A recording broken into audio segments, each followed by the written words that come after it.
এখন জিকির ফিকির করা উচিত, ইলম অর্জন করা উচিত, সবই দরকার। আমলগুলি সুন্নত মনোযোগ করা উচিত। মানুষ তো সুন্নত জানেই না, আমল করবে কোত্থেকে? সাইদ সুদ্দিল্লাহ দাঁড়ি করলাম, এটা তো বুঝেই না।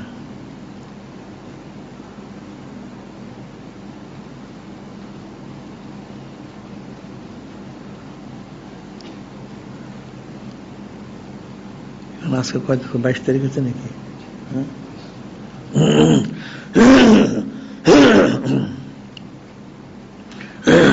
তারপরে যে মুসলমানদের আইয়ামুল্লাহ শরীফগুলি, এগুলো তো মুসলমানরা জানেই না, পালনও করে না, তো কেমনে হবে?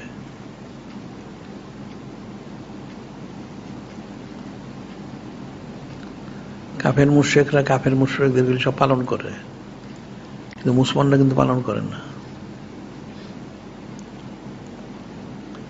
এই যে কাফেরগুলি অনেকবার পত্রিকা আসছে, এদের ওই যে মুশরিকদের শান্তিনিকেতন একটা আছে, ওই ঠগের এটার মধ্যে সারা বছর ঠগের সালাসিবত করে, নাউজুবিল্লাহ, সারা বছর এদের ওখানে একদম করা আছে, সূচি করা আছে।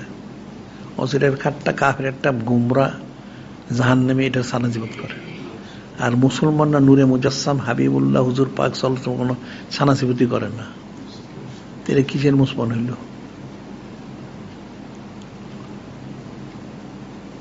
আমরা যে অনন্তকাল দাঁড়ি করলাম, এটি তো আর বুঝলো না। কাফেরা তো ঠিক, কুফরিরা ঠিকই জারি রাখে।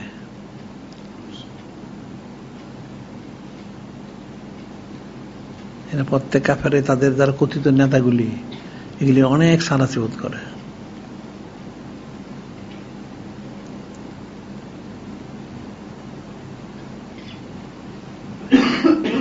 এখন সামনে মাহফিলের প্রস্তুতি গ্রহণ করো সবাই আস্তে আস্তে।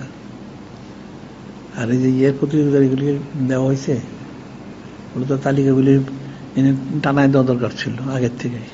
হ্যাঁ,